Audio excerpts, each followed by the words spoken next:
Welcome to the Phoenix Conversations, second chances, fresh starts, and powerful new chapters. I'm Lucy McCarraher, author, speaker, and podcast host. And each week I explore with men and women the many ways they create a Phoenix life after illness, loss, divorce, redundancy, success, retirement, grief, unexpected opportunity, or simply the feeling that life is asking something new of them. Whether this is the first time you've listened to this podcast or you're a regular listener, if you haven't already, I'd really appreciate it if you'd hit follow and subscribe. Today, I'm talking to Paul Cameron, who says his grand life plan is simple: to become gloriously eccentric by retirement, and he's already way ahead of schedule. This fits in with one of the most unlikely sounding reinventions I've come across. Once a session drummer, a professional musician, and then professor of music, Paul now spends his days designing and building tree houses, rope bridges, treetop walkways, and tree nets across the globe. But as ever, there is a golden thread running through this eccentric reinvention story. Hello, Paul. Thank you so much for joining me on the Phoenix Conversations today. Hi, Lucy. Great to see you. So, Paul, you say that your aim in life is to be eccentric, and I think you've probably achieved that to some degree. But what I wondered when I was reading that was, were you an eccentric child? When did this eccentricity kind of kick in? What kind of child were you? What was the background to all this range of reinventions and eccentricity? I don't know whether I was eccentric. I just didn't know what that meant when I was a child, but I was, wild at heart, and that remains. A middle child, a true middle child. So I was constantly inventing my own space and recognition as part of my childhood.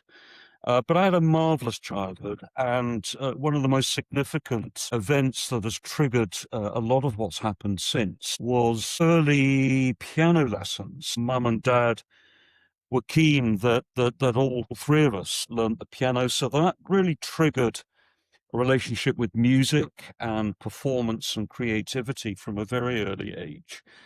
But also my grandfather, somebody who was a hero to me, fought in the trenches at the Somme in the First World War. So I admired and really looked up to him as a hero throughout my whole life. And he decided that he would build a treehouse for me and my brother and my sister in a small area of woodlands that we had in the garden. And little did I know that all these years later, that would be such a significant thing in my life. But I remember him as a grandfather collecting logs and timber in the back garden and creating this, what I thought was an amazing treehouse.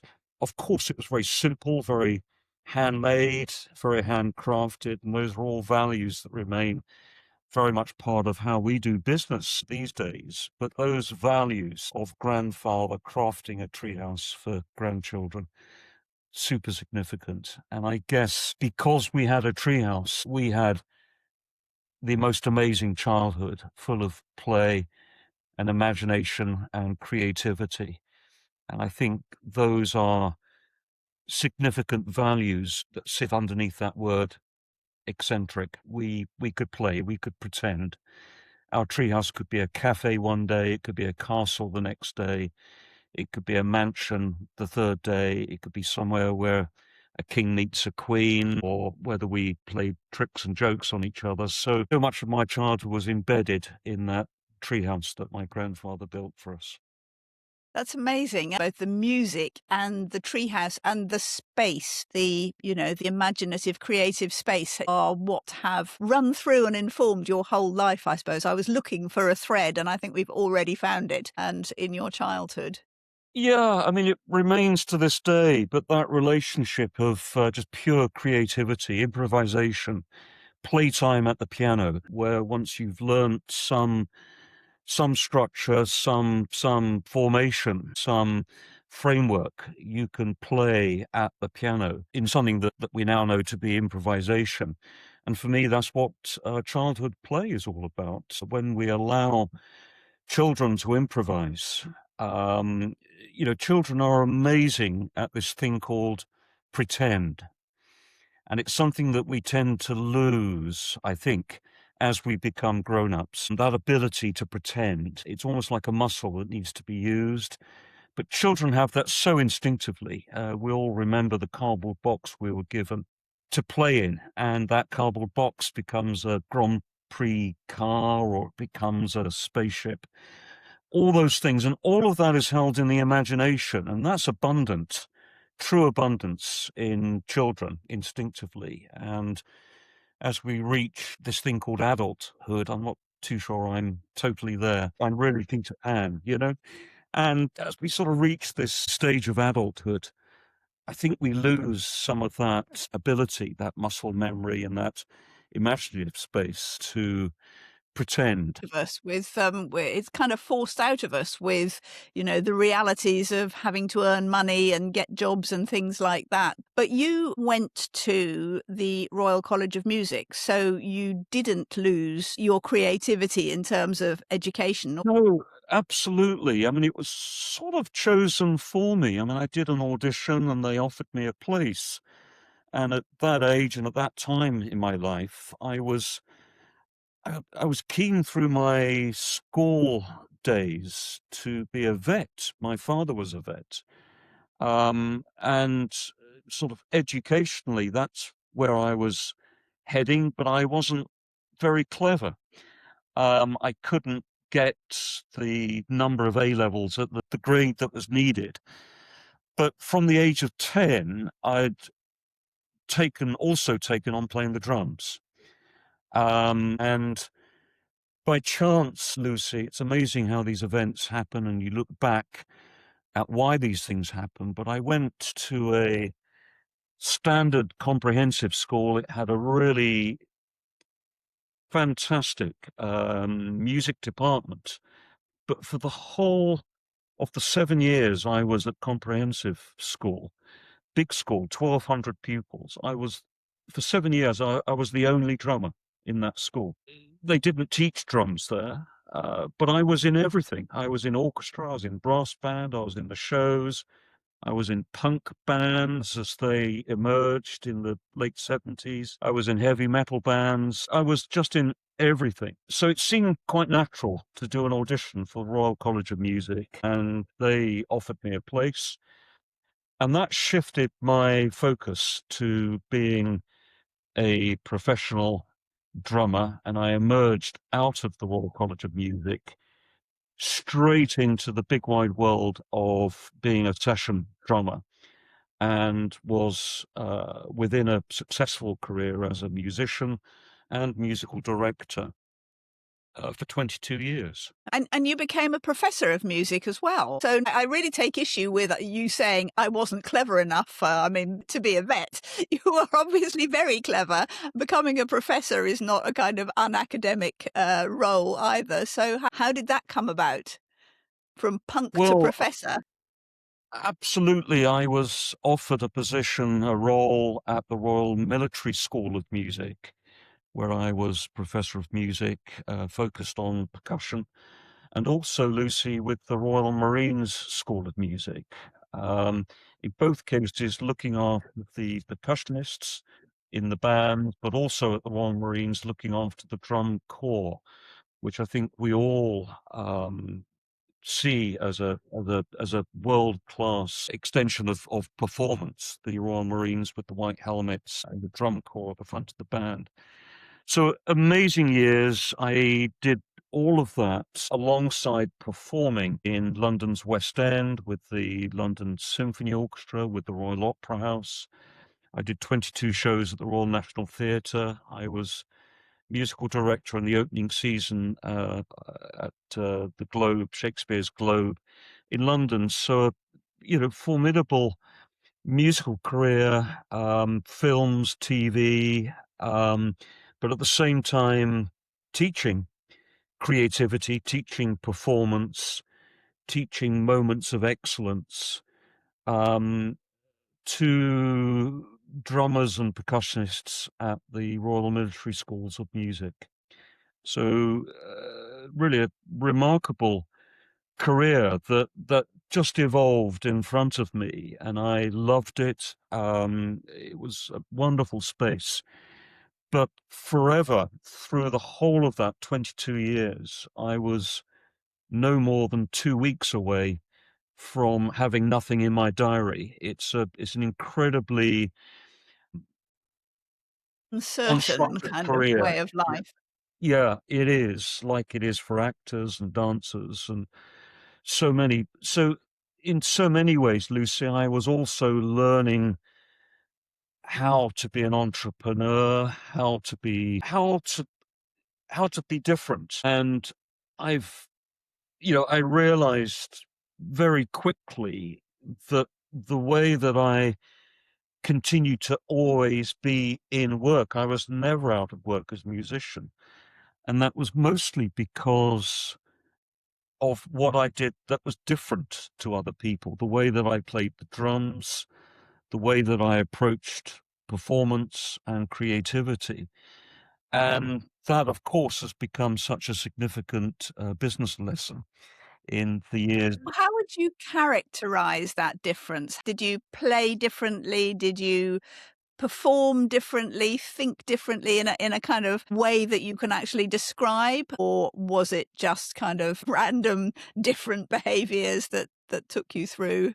No, it's constant listening and in real time response to emotions. I mean, at the end of the day, Lucy, as a musician, as a drummer, you're an entertainer. And what I learnt very early on that if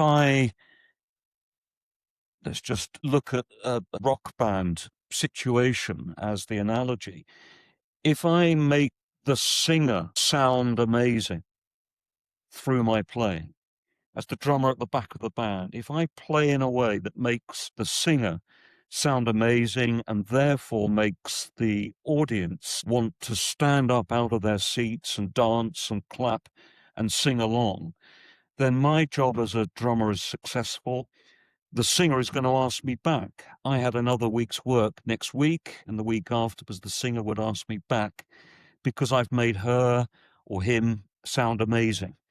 And so I learnt what is, in fact, a really strong business lesson about ultimately making the audience want to stand up and dance. That's gold dust, isn't it, for a business that's selling products? If you can make your audience, your clients, your customers want to, in effect, stand up and dance and feel amazing The- about what you've Yeah. given them in And real come back time for more. and come back for more. They bought the ticket, they bought the brochure. But what they want is not the ticket and the brochure. What they want is to dance, is to sing, is to clap and feel that they are special in that moment. And when we go to see one of our favorite bands, we come away feeling really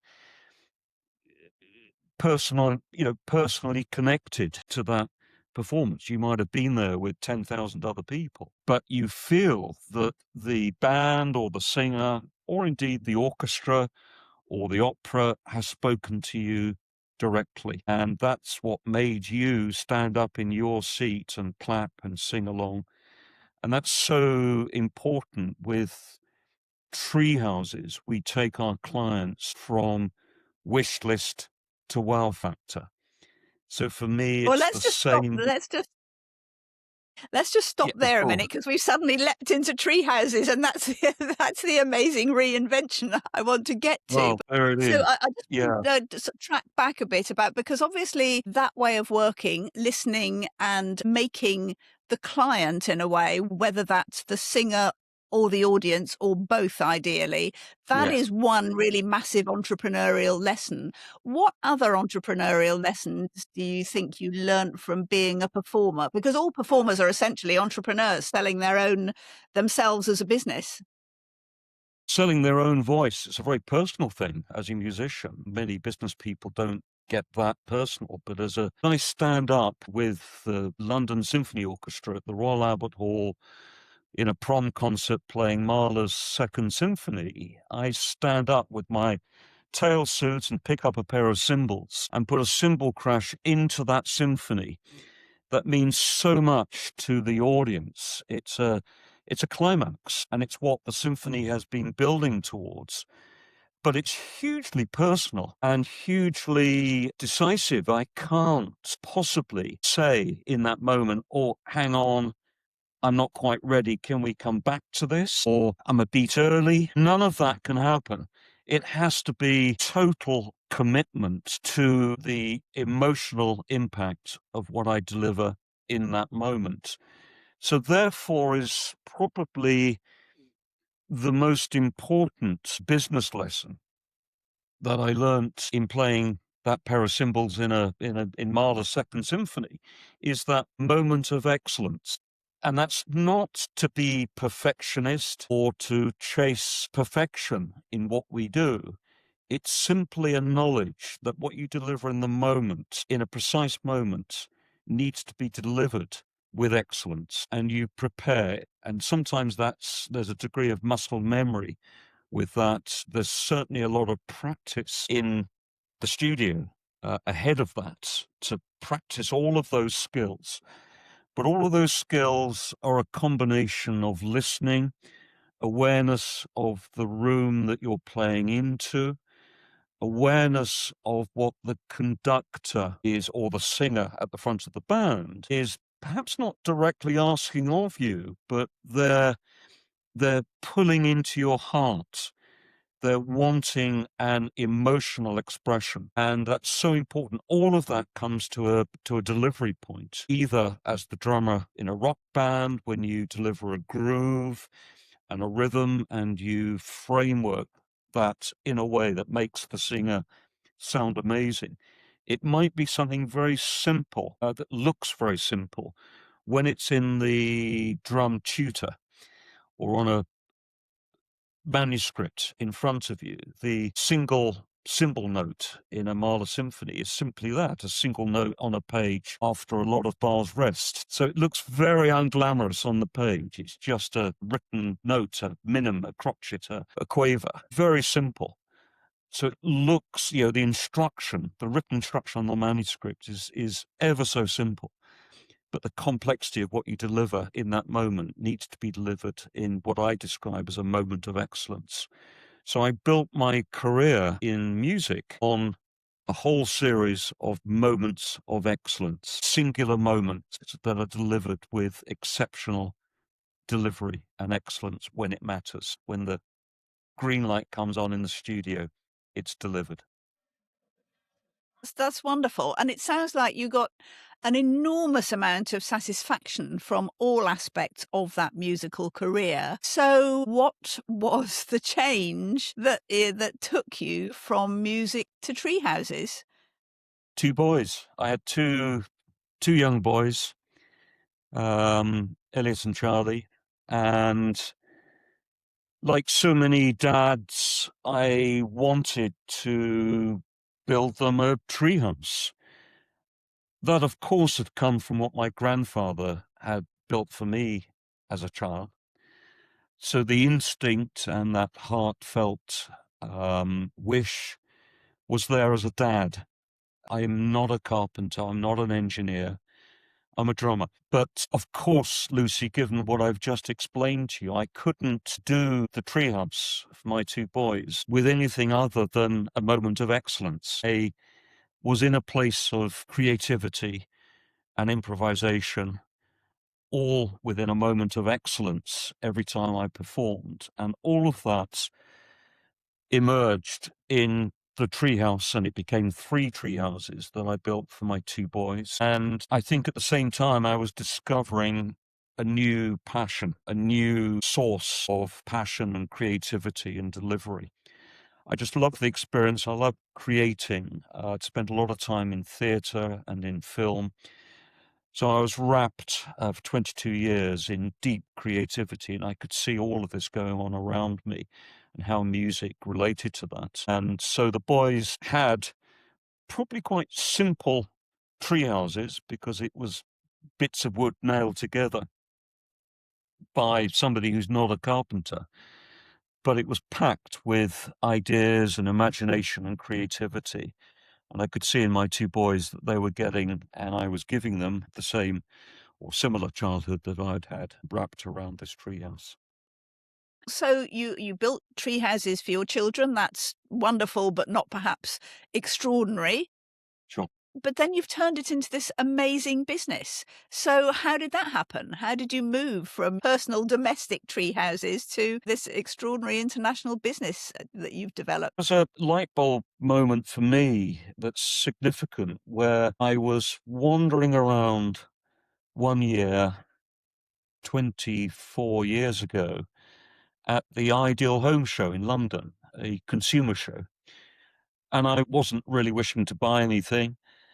And wandering around bored, I realized in a sort of light bulb moment, you can almost see it popping out of my head, it like a sort of cartoon light bulb. It occurred to me that there was nobody at the Ideal Home Show selling tree houses. And in that moment, the idea was born, because I made a promise to myself in that moment that I would be back the following year at the Ideal Home Show with a stand, and I would be selling tree houses. And true to promise, I was back the following year with the smallest, cheapest, right at the back of corner of the Ideal Home Show, just a simple 3-meter stand, no product on the stand at all. Remember, this was 24 years ago. I put together a simple website. I put together a brochure packed with lots of photographs of the 3 tree houses I've built, the 2 boys, from lots of different angles and seasons, and stood there for 3.5 weeks at that Ideal Home Show and talked to people about tree houses as they passed, and came away with 44 leads from that event. 22 of those turned into customers. So there was a moment that I needed to think about not going to work in my tail suit at the Royal Opera House, but to put some shorts on and a t-shirt and try making this a business. It's 25 years next year. I'm still here and Amazing. still doing tree houses. So I had a dream. I had a really big focus on the vision. I think again, music and drumming gave me a real sense of blue sky thinking. You're allowed as a musician to imagine and to dream and to deliver or work towards, in opera or a musical, you're delivering a story, you're delivering something that people believe in and taken into that world. So all of that I was very familiar with, and the work that I did at the National Theatre and at the Globe really prepared me for that. I gathered together very quickly some of the skills that I didn't have at the time. I gathered somebody who was good with carpentry into the business, pulled into the business somebody who was good with sales. And the year following, 12 months later, we were back at the Ideal Home Show with the biggest stand, 60 square meters, right at the front, 3 tree houses on the stand. So within 12 months, we'd taken a huge journey, a very quick journey, learning on our feet. It felt very pioneering, Lucy, because nobody else was doing it, which is why next year, 25 years, we are the longest standing treehouse business in the UK. It's extraordinary. Really, I mean, that's you have been going and you've built it out. It's not just tree houses anymore. I mean, how long Absolutely. did it take you to sort of develop into whole other I know you work for individual families and now very high powered, some celebrity families who build tree houses on their properties, but you also do a lot of commercial work as well. So tell us about the kind of range of work that you do. Yeah, thank you, Lucy. We're always inventing and developing what we do. There's a lot of R&D with what we do, and certainly born out of tree houses as a concept. But what comes with that, as we extended our vision, were rope bridges and treetop walkways. To the point that we are now number one worldwide for rope bridges. as a unique product. People that want to cross a river or cross a canyon, and certainly into visitor attractions and luxury resorts. So our clients have become absolutely what I envisaged 24 years ago. We were always aiming for exceptional clients. And so our private clients, our high net worth, ultra high net worth clients, our commercial clients are mostly global. About 70% of our work is international. We do a lot of work in the US, in Canada. We have 11 projects this year in Saudi Arabia. We've done a lot of work in Qatar, throughout Europe, Italy, Spain, Portugal. In a couple of weeks, we go to Nebraska to do a road bridge project. What we've learnt is back to what I suggested right at the start of this conversation, that it's what we do that's different that makes us stand out. There are two significant things here, Lucy. One is the focus we have on constantly. Every day I wake up and I'm focused on being niche. I focus on the scarcity of what we do, the uniqueness of what we do, all the things that are different about what we do. There's a big general temptation in business to sort of productize and scale. And I think because of my sort of rock band instincts, it works when there's just four of you on stage, you know, a bass guitar, a electric guitar, a singer and a drummer, and that works really well. When you get 29 people on stage, it doesn't work quite as instinctively. So I focus on niche, I focus on scarcity, and of course I focus on being world class. So those are my three business pillars. But in terms of culture, I run my business like a rock band. We can't have a band that is four bass players. We have the voices, the electric guitar, the bass guitar, the drummer, the singer. Sometimes there's a keyboard player. Sometimes we can expand a little bit and there's a horn section. But the core of the business is what we can create, the energy, the groove, the rhythm. Those are all things that ultimately are focused on making our audience want to stand up and dance, as I was suggesting with the earlier career as a drummer.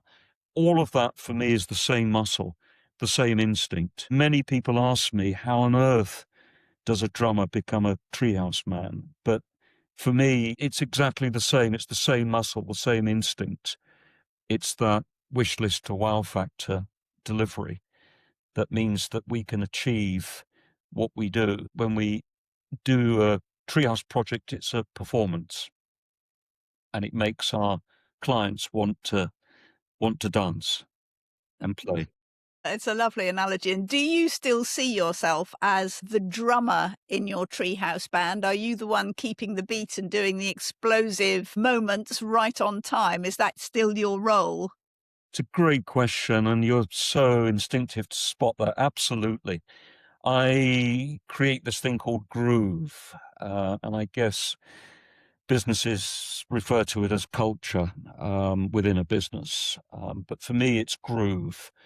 And as a drummer, that's very much my responsibility. I create a groove and a rhythm. I sort of lay out the sort of framework of the verse and the chorus, and it's the drummer, of course. I think we all recognize that puts the fill to lift the verse into the chorus and sort of lift the band and perhaps add additional backbeats in there to sort of lift and make people get out of their seats and want to dance. I know a band does that together, but it's the drummer. I feel, of course, I would say that as a drummer. But for me, it's the drummer that really establishes that sense of groove and rhythm and framework within a band, on stage, and of course within the business that I run, that is Treehouse Life. Ultimately, it is the rhythm, the beat that you're always dancing to, isn't it? I mean, above all else, that is the thing. So, Paul, you took this extraordinary step, and I guess you stopped. I mean, I'm assuming that you don't play professionally anymore and that you don't teach music, but I might be wrong. Did you completely reinvent when you went to Treehouses, or was there a kind of flow through? No, you're absolutely right. I mean, there is a moment. I mean, the music business is a village. And although London is widely recognized as the artistic capital of the world, and there's so much going on with shows and opera and films and the whole thing. But even within that business, it's a village. And I learned and realized very quickly that I couldn't really operate outside of that village and expect to still be within it. So there was actually, when the moment came, a very quick reinvention. And it's a decision, and for me, a very emotional decision. I loved every single minute and every performance that I took part in, and all the relationships that I had within the music business. But I was excited and thrilled that there was another opportunity. But do I still play? Yes, Lucy.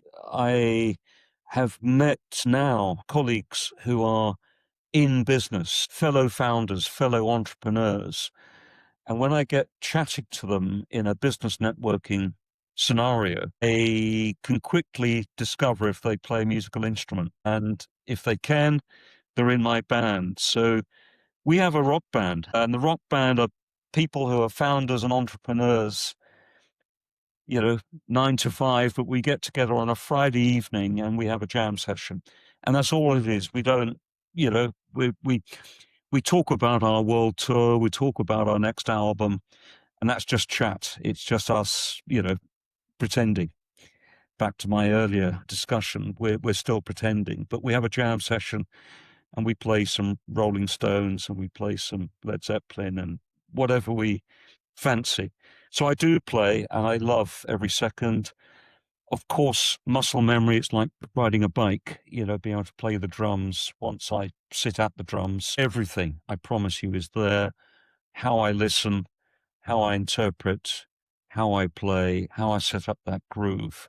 All of that is there. You just never lose that, although I've been out of that business for 24 years. It's immediately there and instinctive. So yeah, Friday nights we play some rock and roll and I love it. So, Paul, if there's somebody out there who is looking to make some kind of major transition like you did from musician to founder to treehouse builder, what would be your one piece of advice for them?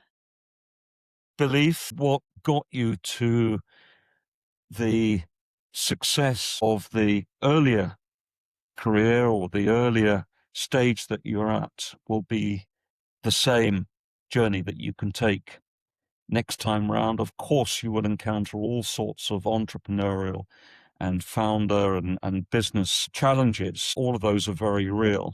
But belief is absolutely at the core of it. And I think also blue sky thinking, vision. Think 25 years ahead. Picture yourself. And don't stop pretending. Keep playing. Don't stop pretending. Remain childlike. Remember that our inner child is worth remembering and needs to be exercised. I'm so playful in what I do now. Don't lose sight of that. Oh, that's an absolutely brilliant piece of advice. Paul, thank you so much for this Phoenix conversation and for sharing your reinvention journey, which is amazing. It's been an absolute pleasure talking to you. Thank you. You too, Lucy. Thank you, and great questions. It's really wonderful to explore all of that with you. Thank you. Thank you, Paul Cameron, for taking us through your fascinating journey. In case we didn't cover this, Paul played drums for the Royal Opera House, the London Symphony Orchestra and the Royal National Theatre. He even played on the Oscar-winning Shakespeare in Love soundtrack and produced a chart-topping album for Warner Classics because, well, why not? But it's all about the creative imagination in whatever form. For more inspiring reinvention stories, follow and subscribe now to the Phoenix Conversations on Spotify, Apple, or YouTube, or maybe all three. You can connect with me on most social media platforms as long as you can spell my name. I am the only Lucy McCarraher on the internet, and I'd love to hear your reinvention story. I look forward to seeing you on the next episode.